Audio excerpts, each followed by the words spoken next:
안녕하세요. 7월 16일 굿모닝 말씀 산책 시간을 통해 하나님 앞에 여러분과 함께 나아갈 수 있어서 참으로 감사합니다. 오늘은 열왕기 하 11장 말씀을 함께 나눌 텐데요.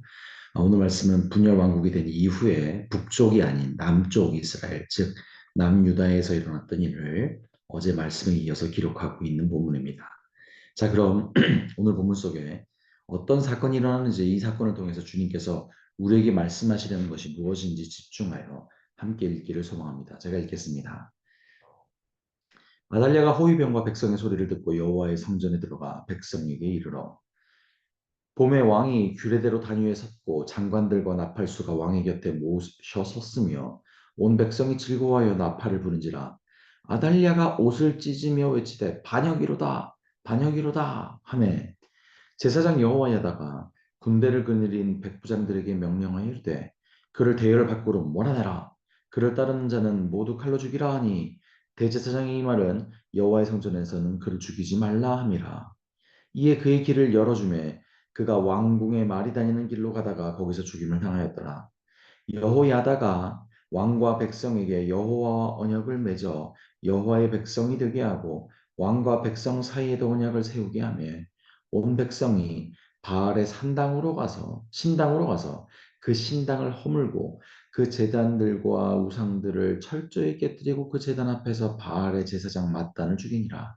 제사장이 관리들을 세워 여호와의 성전을 수직하게 하고 또 백부장들과 가리사람과 호위병과 온 백성을 거느리고 왕을 인도하여 여호와의 성전에서 내려와 호위병의 문길을 통하여 왕궁에 이르매 그가 왕의 왕자에 앉으니 온 백성이 즐거워하고 온 성이 평온하더라. 아달랴를 무리가 왕궁에서 칼로 죽였더라. 요아스가 왕이 될 때 나이가 7세였더라. 아멘.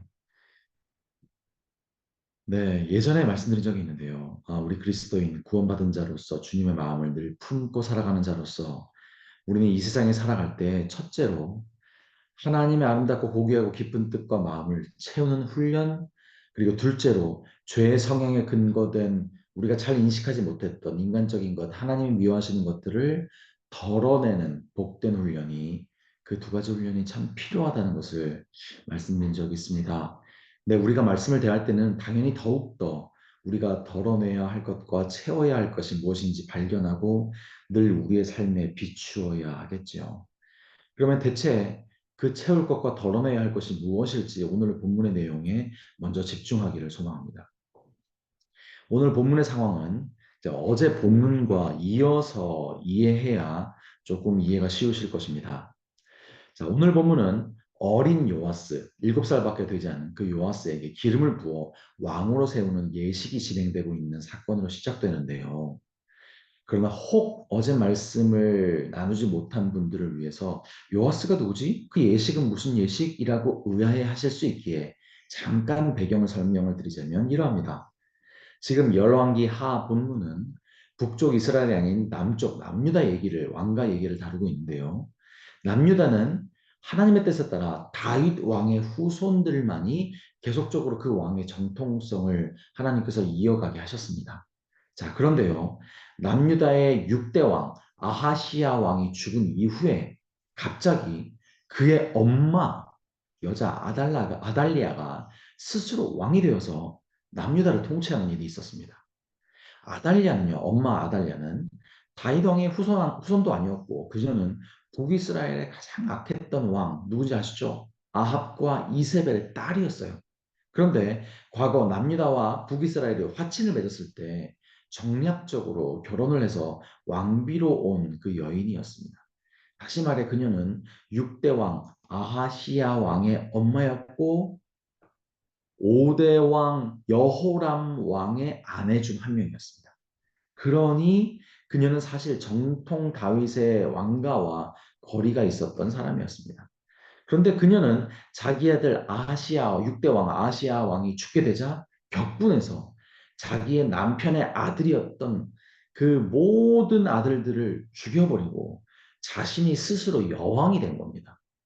자, 하나님께서 명령하신 다윗의 왕가가 아닌 아달랴가 스스로 여왕이 된 것도 사실 말이 안 되는 사건이었고 안 되는 건 일이지만 그녀가 여왕으로 통치하던 그 약 6년간의 시간 동안 그녀가 남유다를 우상숭배로 물들이고 각종 악을 행했죠. 자, 그런데 어제 말씀에서 보았듯 당시 대제사장 여호야다는 참 하나님의 사람이었고 그는 아달랴 여왕이 모든 여호람의 아들들 다윗 왕과의 모든 후손들을 죽일 때에 즉 그 갓난 아기였던 유일하게 생존했던 다윗의 후손 여호람의 아들 요아스 갓난 아기를 그녀로부터 숨겼어요. 그 제사장이 그렇게 그 아기 즉 요아스가 6세가 될 때까지 숨겼단 말입니다. 7세가 될 때까지요. 자, 그리고 마침내 이 아기가 언어를 자신의 뜻대로 표현할 수 있는 나이까지 나름 기다리고 기다리다가 조금 이른 시기 같아 보이지만 당시의 악한 시대 참고 또 참다가 그 대제사장이 요아스가 6세가 되던 해에 남유다의 개혁을 일으켜서 다윗의 핏줄이며 정통 왕가의 자손인 요아스를 왕으로 추대하는 예식을 그래서 그 어린 요아스를 데리고 예식을 거행했던 것이었습니다. 바로 그 하나님의 성전에서 열린 어린 요아스가 왕으로 추대받는 그 거룩한 예식이 오늘 본문의 시작점에 거행되고 있었던 겁니다. 자, 그런데 이제 오늘 본문에 이어져서 당시 스스로 여왕이 된 아달랴가 이 소식을 듣고 가만히 있을 수 없었겠죠. 그래서 그녀는 그녀를 따르는 무리를 이끌고 하나님의 성전으로 향하게 됩니다. 죄송합니다. 도착해 보니 어린 왕이 된 요아스가 왕관을 쓰고 율법책을 든 채 다윗의 무기를 든 호위병들에 의해 보호받는 모습이 보았죠. 그리고 온 백성이 환호하며 이 상황을 기뻐하고 있는 모습을 보게 된 겁니다. 그래서 아달랴는 몹시 화가 났죠. 그래서 그녀는 옷을 찢으며 이렇게 외칩니다. 이것은 반역이다. 저 반역자들이라며 소리치며 몸부림쳤죠. 자, 그런데요. 사실 반역자가 누굽니까? 정당한 왕권을 가진 무엇보다 하나님께서 그렇게 명령하신 모든 자들을 다 죽이고 물론 한 명은 남겼죠. 왕자를 강탈하여 지난 6년간 장악했던 사람이 바로 아달랴, 즉 진짜 반역자는 사실 그녀였습니다. 그리고 그녀가 여왕으로 있던 지난 6년 동안 남유다는 그녀의 악한 통치로 시름시름 앓았고 무엇보다 그녀가 행한 심각한 우상숭배로 나라 전체가 하나님의 마음을 떠나게 하고 하나님을 아프게 했던 그 반역자 중에 반역자가 사실은 그녀였죠. 사건으로 돌아와서 그러자 대제사장 여호야다는 외칩니다. 그녀를 대열 밖으로 몰아내라 라고요. 네, 이 선포는 무슨 선포였냐면 여호와의 성전에서는 사형을 거행할 수 없게 그녀를 하나님의 성전 밖에 몰아내어 그녀를 죽이라는 사형 선고였습니다. 그리고 성전 밖으로 쫓겨나는 아달랴는 비참한 죽음을 맞이하게 되죠. 그러나 이 전체적인 상황 속에서 하나님께서는 여호야다의 직분인 제사장을 계속 기록합니다. 제사장 여호야다가 제사장이 무슨 말이냐면 즉 여호야다에게 하나님의 뜻을 대언하는 권위를 하나님께서 분명히 부여하셨다는 사실을 여호야다가 오랜 시간 동안 했던 모든 일과 또한 우상 숭배자였고 진짜 반역자였던 아달랴를 죽이는 일이 분명히 하나님의 뜻이었음을 이 말씀 가운데 분명히 하나님께서 강조해 주시기 위해서 그 여호야다를 대제사장으로 하나님께서 계속 부르시고 계시는 겁니다. 그리고 이어 대제사장 여호야다의 개혁이 시작되죠. 그 개혁은 오늘 말씀의 결론인 20절의 말씀, 즉 온 백성이 즐거워하고 온 백성이 평온했다는 말씀처럼 여호야다의 개혁은 옳은 방향으로 잘 전개되었습니다. 그리고 그 즉 대제사장 여호야다는 당시에 가장 하나님을 아프게 했던 우상 숭배의 상징 아달랴를 죽이고 하나님의 뜻에 합당한 다윗 왕조의 왕을 세우는 것에 그치지 않고 아달랴가 그동안 남유다 땅에 새겨놓았던 우상 숭배 흔적을 모두 지우고 모든 백성이 다시 하나님 앞에 온전히 나아가게 했습니다. 이렇게 끊어질 뻔한 다윗의 왕조, 즉 예수 그리스도까지 이어져야 할 다윗 왕조가 끊어지지 않게 하셨고 또한 그 땅에 새기셨던 악들을 제하게 하셨습니다. 이것이 바로 오늘 본문 말씀 속에 기록된 사건의 내용의 전부입니다. 자, 그러면요. 오늘 말씀 속의 사건들의 모든 과정들을 영적인 시각으로 바라보면요. 사실 메시지는 간단합니다. 결국 우리의 인생 속에 날마다 참된 하나님의 뜻이 세워져야 하고 동시에 악이 제하여지는 일이 일어나야 합니다. 네, 이렇게 간단합니다. 자, 그런데요. 한 가지 오해될 수 있는 내용이 하나 있는데요. 오늘 말씀 속에 표면적으로 등장한 하나님의 뜻의 상징이었던 다윗 왕조의 사람이 왕으로 세워져야 한다라는 이 사실이 사실은 시대를 초월한 절대적인 진리는 아닙니다. 이것이 하나님의 뜻을 대표한 당시의 상징이었을 뿐이죠. 결국 당시에는 다윗 왕조를 하나님께서 세우시게 하신 이유가 무엇이었습니까? 그것은 다윗 왕조를 통해서 결국 하나님의 아들 예수 그리스도까지 이르게 하시기 위해서 하나님의 아들 예수 그리스도가 그 다윗 왕조의 흐름을 통해서 그 계보를 따라서 나게 하시게 하기 위한 하나님의 그 큰 뜻이 당시에 있었기 때문에 구체적인 뜻이 있었기 때문에 그렇게 하셨던 것이죠. 하지만 하나님의 말씀이 종결된 오늘날 이 복된 시대에는 하나님의 구체적인 뜻은 그때와는 다르다는 겁니다. 그러니 오늘날 우리가 그래 오늘까지도 다윗 왕조를 세워야 해라며 눈에 불을 켜고 다윗의 왕조와 관계 있는 사람들 뭐 유대인들을 쫓아가서 그들을 섬기고 그들을 높여주는 것 등을 하라고 하나님께서 이 말씀을 오늘 우리에게 하신 것이 아니란 말입니다. 말씀이 종결된 이 시대에, 말씀을 봉인한 이 시대에, 즉 하나님의 뜻과 말씀이 충분히 완벽하게 이 성경 말씀 전체에 새겨주셔서 오늘날 우리에게 알게 하신 이 복된 시대에 우리는 하나님의 뜻과 마음을 우리 안에 채우고 또한 그것과 반대되며 그것을 방해하는 것들을 우리 안에 덜어내는 일들을 우리는 날마다 해야 하는 것입니다. 그래서 특별히 오늘 말씀에 국한시켜서 이해한다면 대제사장 여호야다로 대표되는 하나님이 기뻐하시는 뜻과 일이 우리 인생에 채워지고 그것을 세우고 또한 악을 대표하는 자칭 여왕 아달랴로 대표되는 세속된 가치와 왜곡된 가치와 일들과 판단들을 단호히 거절하는 결단이 우리의 인생에 일어나야 한다라는 것이 중요한 것입니다.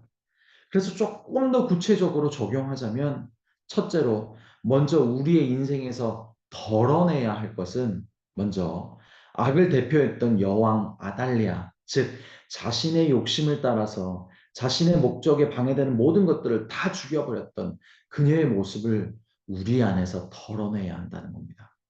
물론 우리 성도들님들 중에서 아달랴처럼 지독하게 악한 사람은 있을 수가 없지만 그녀가 그렇게 잔인한 행동을 했던 그 시작점에는 무슨 마음이 있냐면 내 목적이, 내 이익이 너무나 중요한 겁니다.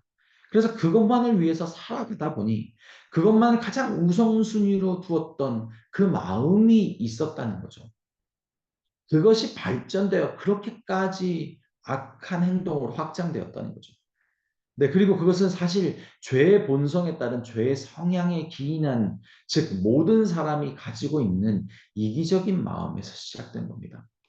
그러기에 우리 또한 내가 세운 목적, 내가 필요한 이익들에 너무나 큰 중요성을 두고 그것을 목표로 살아가다 보면 그 목표를 이룰 수 있을지는 모르나 결국 그 목표를 이루고 살아갔던 그 하나만을 목표로 살아갔던 그 이유 때문에 주변의 많은 사람들을 아마 아프게 하고 하나님의 마음을 아프게 하는 경우가 분명히 있을 수가 있습니다. 그러게 우리는 그런 내 목적, 내 이익만을 목표로 살아가는 그 성향과 일들을 우리 중심에서 덜어내야 하는 겁니다. 우리는 자신의 이익만을 목적으로 일하는 사람들이 아니라 우리는 하나님의 섭리 가운데 그 일을 행하게 하셔서 순종하는 마음으로 하나님 앞에서 최선을 다해 일하는 것일 뿐입니다. 그리고 하나님께서 적절한 은혜와 복을 우리에게 더하여 주시는 것일 뿐이죠. 우리는 그렇게 청지기로서 이 세상을 살아가는 사람들 아닙니까? 또한 둘째로 덜어내야 하는 것은 아니요, 덜어내야 하는 것은 반역이다라고 외쳤던 진짜 반역자 아달랴처럼 자신이 진짜 왕권을 강탈한 반역자였으나 6년이 지나다 보니 타성에 젖어 자기 자신을 보지 못하는 모습을 아달랴가 가졌던 모습을 우리 안에서 덜어내야 합니다. 진짜 반역자인 자신의 악함을 보지 못하는 것은 하루아침에 이루는 것이 아닙니다. 하루아침에 이루어지는 것이 아닙니다. 타성, 즉 범죄한 하루하루가 일상이 되어서 그것을 자주 하다 보니 매일 하다 보니 처음에는 양심에 찔렸던 것들이 아마 점점 괜찮을 거야. 아니, 괜찮아. 아니, 아무렇지 않아. 아니, 뭐 어때서까지 발전되었던 거죠. 물론 우리의 그 타성으로 우리는 아달랴와 같은 끔찍한 짓까지는 이르지 않겠지만 어떠한 우리의 작은 죄악에도 마음 아파하시는 하나님의 그 거룩한 빛 앞에서 우리는 날마다 우리 자신을 비추어 보며 우리 안에 날마다 짓는 말과 언어의 잘못, 행동의 잘못들은 없는지 날마다 우리 자신을 하나님의 거룩 앞에 빛 앞에 비추어 보아야만 하는 겁니다. 그리고 마지막으로요. 그러면 그것을 덜어내야 한다면 우리 안에 채울 것이 무엇인지 확인하며 오늘 말씀을 마무리하기를 소망합니다. 그것은 바로 대제사장 여호야다가 그러했듯 우리는 묵묵히 하나님의 뜻을 지키며 살아가야 하는 것을 채워야 합니다. 즉, 이 세상 누가 뭐라 하던 어떤 오해가 있던 우리는 하나님의 뜻, 그 참된 것을 우리의 삶 속에 지켜나가는 그 묵직함을 채워야 할 겁니다. 그러면 오늘 말씀을 통해 우리가 묵직하게, 묵묵하게, 묵직하게 채워야 할 그 하나님의 구체적인 뜻은 조금 전 나누었던 두 가지, 그러지 않아야 합니다. 하라는 내용들을 채우는 것입니다. 이 세상 누구가 우리를 향해서 바보 같다라고 평가하더라도 말입니다. 나누었듯 먼저 내 욕심을 따라서만 살고 그것이 가장 우선순위다라고 생각하지 않는 것을 채워야 합니다. 그저 하나님의 섭리 안에서 하나님께서 나를 한 직장의 직원으로, 가정의 아버지로, 남편으로, 교회 직분자로 섭리해 주셨음을 깨닫고 맡겨진 하루하루 사람 앞에서가 아닌 하나님 앞에서 진실하고 성실하고 묵묵히 그 길을 걸어가는 사람, 그리고 하나님이 채우시는 것들을 온전히 하나님께만 영광 돌리는 사람, 그런 일을 하는 사람이에요. 그것을 채워야죠. 둘째로 채울 것은 나누었듯 우리가 죄의 어떤 모습이라도 타성에 젖지 않는 것을 채우는 것입니다. 나의 삶 속에서 내가 타성에 젖어 분명히 잘못된 건데 하나님이 기뻐하시지 않는 건데 남들이 다 하니까 괜찮아 라고 하며 처음에 스스로 면죄부를 주었던 일들, 또한 어제도 그랬고 그제도 했던 일인데 괜찮아 라고 생각하며 일상에 면죄부를 주었던 모든 것들을 하나님의 그 거룩한 눈으로 보게 해달라고 간구하고 그것으로부터 멀어지는 일들을 하는 것이 바로 주님께서 오늘 우리에게 말씀하시는 우리의 안에 채워야만 하는 일들인 것입니다. 그렇게 오늘 지금부터 이어지는 이 기도 시간을 통해서 성령님께서 보게 해주시고 지적해 주시는 대로 온전히 우리의 모든 것들을 드러내고 또한 멈춰야 할 것이 있다면 멈추고 돌아서야 할 일이 있다면 돌아서는 복된 일이 있기를 소망합니다. 그렇게 하나님의 거룩한 빛 앞에 비추어 드러난 우리 인생 속에 하지 않아야 하는 것은 하지 않으므로 오늘이라는 복된 시간을 허락하신 하나님 앞에 참 예배자로 살아가기를 소망합니다. 그런 복된 여러분 한 분 한 분이 간절히 한 분 한 분이 되시기를 소망합니다. 기도하시겠습니다. 오 아버지 하나님, 기도합니다. 오 아버지 하나님, 그 거룩한 빛 앞에 나를 비춥니다. 그리고 그 보잘것없으며 또한 하나님 앞에 참 얼마나 그 회개할 것들이 많은지, 또한 하나님 앞에 그 거룩한 빛 앞에 비추어서 드러나야만 하는 모든 것들을 주님 들추어내 주시옵소서. 그 하나님의 거룩한 빛 앞에 그 내가 괜찮다고 생각했던 그 작은 일들이 하나님이 얼마나 또한 애통해 하시는 것인지를 또한 하나님 알게 하시옵소서. 그래 하나님, 오늘 이 시간 가운데 하나님의 거룩한 빛으로 비추어 하나님과 함께 울게 하시고 하나님과 함께 가슴 아파하시고, 그래서 그럼에도 불구하고 이 세상 누가 뭐라 하던 간에 그것부터 멀어지는 일들이, 그것으로부터 단절하는 일들이 또한 우리 인생 가운데 넘치게 하시옵소서. 아니 무엇보다 우리 오늘 하루 가운데 넘치게 하시옵소서. 그렇게 하나님께 영광 돌리는 참 하나님의 사람들 되게 하시옵소서. 그런 사람들이 우리 AKPC 성도님들 되게 하시옵소서. 예수님 이름으로 기도드렸습니다. 아멘. 네, 이 시간 합심으로 또한 기도할 기도의 제목을 나누겠습니다. 먼저 오늘 말씀을 통해 하나님께서 강조하시고 말씀하시고 깨닫게 하신 그 내용을 가지고 함께 기도하기를 소망합니다. 그리고 하나님께서 세우신 우리 교회의 비전을 위해 기도합시다. AKPC 예수산책 말씀으로 교회가 세워갈 수 있도록 참제자로 미션을 공동체로 교회가 여러분 한 분 한 분이 세워져 갈 수 있도록 기도해 주십시오. 그리고 담임 목사님의 수술 후 모든 치료 과정 가운데 하나님의 인도하심이 넘치도록 기도해 주십시오. 또한 진행되고 있는 우리 썸머 캠프를 비롯한 교회의 모든 예배와 여러 행사와 사역들을 통해서 AKPC가 하나님의 마음이 교회 안에 온전히 펼쳐지고 하나된 참된 교회가 될 수 있도록 기도해 주십시오. 그리고 짐바브웨 선교사님인 전동찬, 차형원 선교사님을 위해서, 그리고 각 목장에서 섬기시는 선교사님들을 위해서, 그리고 투병 중이신 성도님들, 경제적으로 신분으로 어려움 겪고 있는 성도님들을 위해서 이 시간 합심으로 기도하겠습니다. 다 같이 기도합니다.